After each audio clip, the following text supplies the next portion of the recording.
기도하겠습니다. 좋으신 하나님 아버지 감사합니다.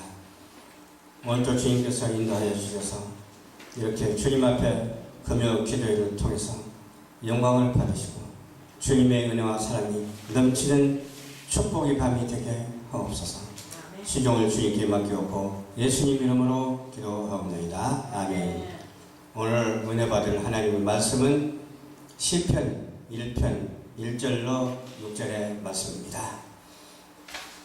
복 있는 사람이라는 제목으로 은혜를 나누고자 합니다.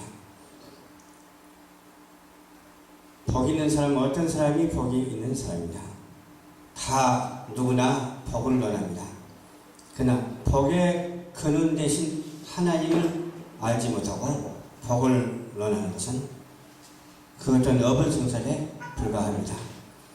우리는 하나님을 아는 그 은혜 안에서 복 있는 사람이 되어야 되겠죠.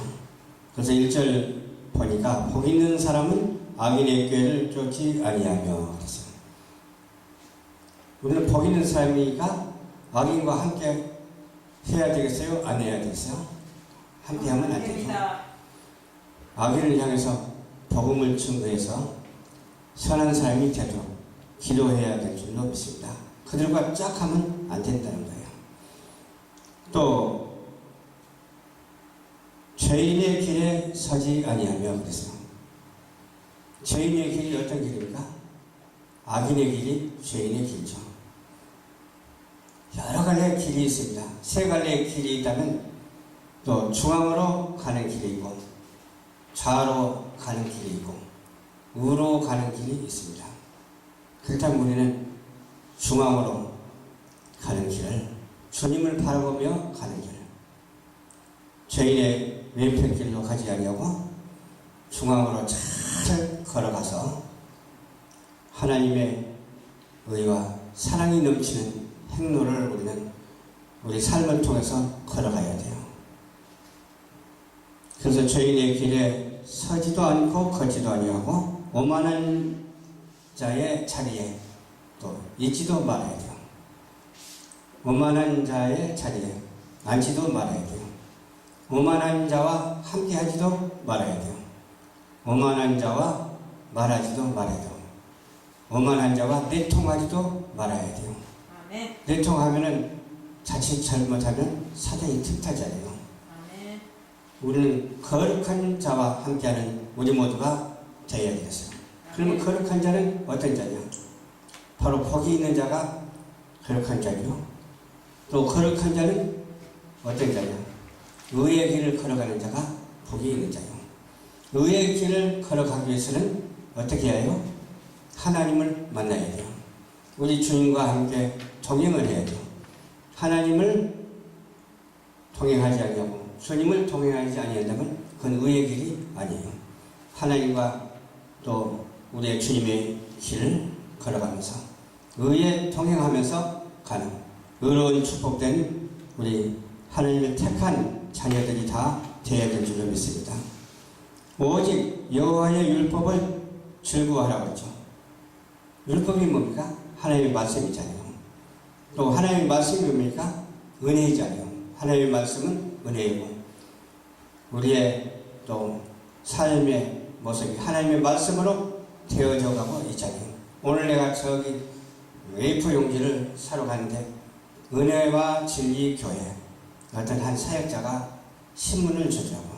아직 읽어보지는 아니지만 수고하십니다 그랬더니 예수 믿으세요? 그러더라고. 네 믿습니다 그랬어요. 보니까 좀 다른 사람하고 틀려 보인다고 그래요. 저도 목회자입니다. 저도 열방전파교회 담임이고 또 인터넷 방송을 하고 있습니다. 그러면서 명함을 한 장 주니까 받더라고요. 그러면서 큰일 났어요 그러더라고요. 왜요? 그랬더니 세상이 너무 변해가지고 세상이 너무 악취돼가지고 어떻게 될지 한 치 앞도 내다볼 수가 없다고 그래요. 그렇습니다. 지금 하나님의 시간표대로 진행되어 가고 있는데 그걸 느끼는 자가 그걸 깨닫는 자가 복이 있습니다. 열심히 전도사명 감당하십시오. 그랬더니 경건하게 그냥 눈을 이렇게 서로 바라보면서 얘기를 주고나는데 은혜가 아주 새로웠습니다. 그렇습니다. 복 있는 사람은 어디 갔든지 또 만나게 돼 있어요. 그렇죠? 자칫 잘못하면 복이 없는 그런 악한 사람을 만날 수 있으니까 항상 주의하고 기도하는 마음으로 임하고 주님이 주시는 삶의 모습이 아름답게 복되게 날마다 정말 성령 충만 말씀 충만으로 가득 차 있는 우리 모두가 되어야 될 줄로 믿습니다. 그 주야로 묵상한다 그 말은 낮이나 밤이나 묵상한다고 그랬어요. 묵상이라고 하는 건 뭐예요? 소리 내지 아니할지라도 소리 내는 것처럼 느끼는 거예요. 또 소리 내서 불러 안 한다 할지라도 조용히 하나님의 은혜를 사모하는 거예요. 그러면 하나님의 은혜가 무엇처럼 와요? 단비처럼 싹 내리잖아요. 그러면서 젖어들잖아요. 젖어들면서 하나님의 의로운 말씀이 내 인생 속에 이렇게 들어와가지고서 내 인생을 새롭게 변화시켜 주시고 주님과 동행하는 삶을 살아가는 거예요. 또 오직 여호와의 율법을 즐거워하여 그 율법을 주야로 묵상하는 자로다. 2절 말씀이 있는 것처럼 한치도 오차 없이 하면 얼마나 좋겠습니까? 그러나 언제든지 사단은 틈타기 때문에 기도하고 항상 경건한 마음으로 의로운 마음으로 하나님을 바라보면서 하나님이 나와 함께 하신다. 하나님이 나와 동행하신다. 그 동행하는 그런 삶의 모습이 순간순간 있어야 될 줄로 믿습니다. 그 3절 보니까 저는 시냇가에 심은 나무가 시제를 쫓아 과실을 맺으며 그 잎사귀가 마르지 아니함 같으니 그 형상은 다 형통하리로다 그랬거든요. 어떤 사람이 형통해요? 복 있는 사람이 형통해요. 형통했으니까 복이 있고 복이 있으니까 형통하죠. 이래도 저래도 하나님께서는 우리에게 복을 주신다니까요. 왜 복을 주시냐? 너는 내 것이다 이렇게 인쳐주시기 때문에 우리는 소명을 받았기 때문에 하나님의 일을 할 수밖에 없어요. 하나님의 일을 하니까 사명 따라 가는 거예요. 사명 따라 가는 우리 소명자, 사명자들이 되어야 될 줄로 믿습니다. 시냇가에 심은 나무가 왜 그렇게 잘 자라는지 아세요? 물이 공급이 되기 때문에 잘 자라요. 천수답이라는 말 들어보셨죠? 천수답은 물이 없는 논이, 물이 없는 논. 그런데 이제 그 위에 저수지가 있으면 어떻게 돼요? 아무리 날이 가물러도 물을 공급해 주거든요. 그래서 천수답이라 할지라도 공급해주는 물만 있으면 되는 거예요.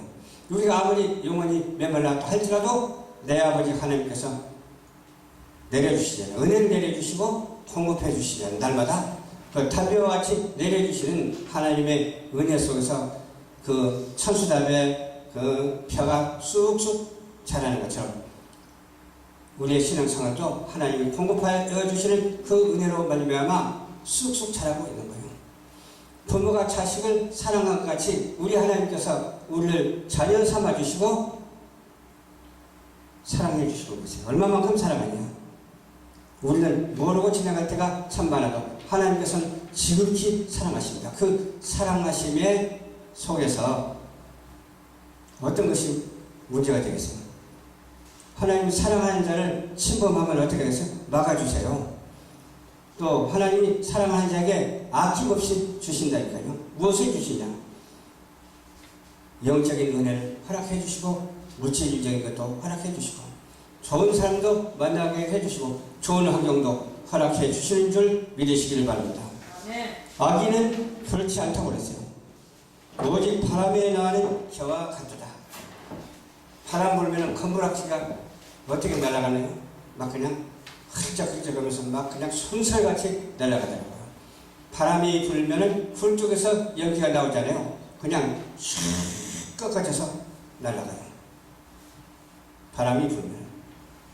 그러나 무슨 세상 풍파가 닥친다 할지라도 우리는 견고한 성이 되어서 흔들리지 않는다. 왜? 주님께서 붙잡아 주시고 주님께서 견고하게 심어주셨기 때문에 그 힘겨운 곳에서 잘 자라는 거예요. 그 힘겨운 곳에서 잘 자라서 줄기가 되게 하고 그 힘겨운 곳에서 가지가 뻗게 해주시고 또 잎도 피게 해주시고 또 거기에 꽃도 피게 해주시고 열매도 열게 해주셔서 하나님이 그 열매를 받으신다는 거예요. 마귀는 그렇지 않아요. 마귀는 바람이 불면 어떻게 돼요? 가지가 꺾여져 버려요. 저도 시골에서 감나무 꺾여지는 것을 봐서 태풍이 몰아오니까 감나무 가지가 그냥 다 꺾여져 가지고서 그냥 엉망이 되어버리더라고요. 바람이 불면 막 흔들거려요. 흔들거서 열렸던 과일들이 다 막 떨어져 버려요. 그러나 하나님께서 우리에게 견고한 성을 허락해 주시사, 견고한 환경을 허락해 주시사, 거기에 있게 하여 주시고, 또 어떤 환난과 풍파가 닥친다 할지라도 하나님께서 보호해 주시는 줄 믿으시기 바랍니다. 아기는 그렇지 아니하고 감나무가 찢어지는 것처럼 되어버리고, 또 과일이 뚝뚝 떨어진 것과 같이 되어버리고, 또 어때요? 그냥 삽시간에 그냥 패망하는 그런 경우가 생겨요. 그래서 이 시국을 바라보고 기도하기를 어떤 기도를 하냐 생각하냐 했더니 성경 말씀대로 되어져 가는구나, 그런 생각을 해요. 성경 말씀을 많이 보고 성경 말씀을 많이 이해하고 성경 말씀대로 우리가 깨닫고 살아가야 될 줄로 믿습니다. 그래서 이스라엘을 생각하게 돼. 이스라엘의 역사적인 그 배경을 보면 우리가 이 세상 돌아가는 것을 알 수가 있어요. 이스라엘을 제외하고서는 안 돼요. 이스라엘을 보고 성경 말씀을 보고 우리가 깨달음이 있어서 이 세상 돌아가는 그 상황을 읽을 수가 있다는 거예요. 그래서 우리는 이스라엘과 친해져야 돼요. 성경 말씀과 친해져야 돼요. 하나님과 친해져야 돼요. 친할 정도가 아니라 하나님은 아버지시고 우리는 자녀이기 때문에 자녀는 돌려서 어떻게 해야 돼요? 우리 육신의 부모에게도 효도하지 않아요.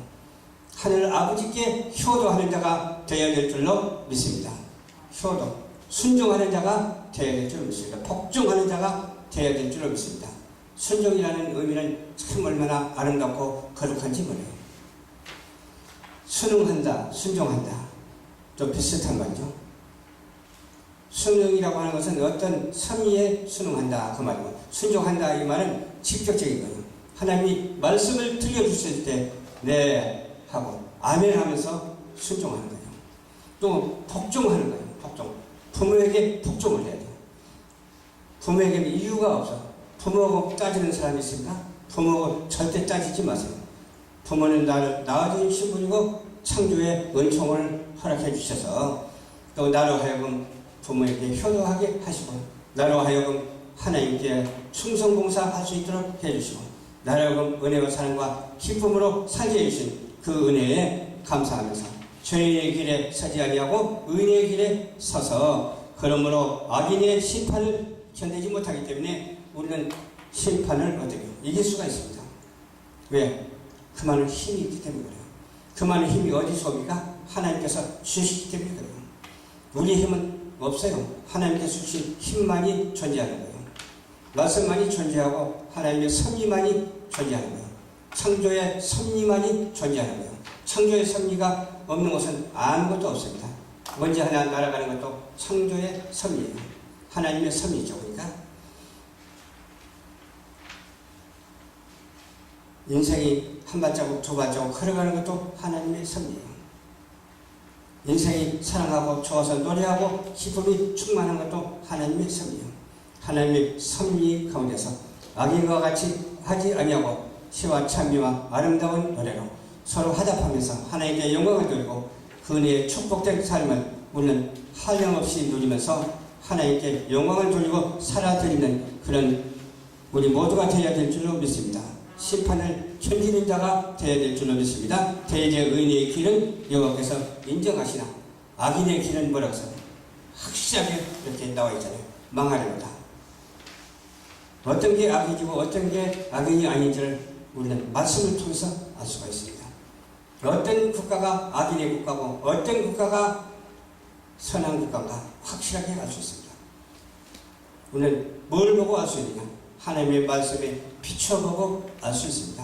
우리 대한민국도 하나님의 말씀에 속한 대한민국이 되어야 될 줄로 믿습니다. 아멘. 북한도 하나님의 말씀에 속한 나라가 돼서 오직 복음으로 하나 되고 복음으로 통일되는 놀라운 역사가 있게 되기를 주님 이름으로 축원합니다. 기도하겠습니다. 좋으신 아버지 감사합니다. 오늘도 주님께서 인도하여 주셔서 말씀을 전했습니다. 악인의 길을 쫓지 아니하고 오직 의인의 길에 서서 하나님께 영광을 돌리고 은혜와 사랑과 기쁨 속에서 충만함을 누리고 살아갈 수 있는 우리 성도들이 되게 하옵소서. 예수님의 이름으로 축복하고 기도드리옵나이다. 아멘.